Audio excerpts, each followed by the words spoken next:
presented by Natalie Music.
साली है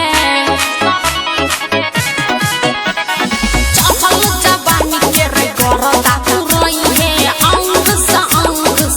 के साली है हम चल ही तो लाग ही ट्रेन रे हम चल ही तो लाग ही ट्रेन रे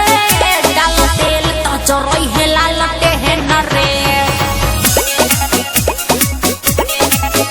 छौरा पाँच पाँच होई छई ट्रेन रे डाल तेल तो जरई है लाल ते है न रे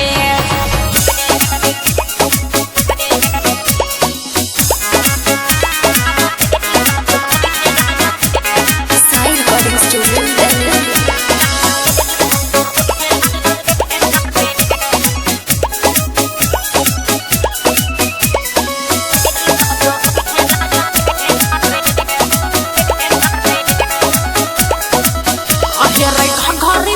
मरी हजरी आलू टोई है पजरा सटा के गोदी में हमरा लई है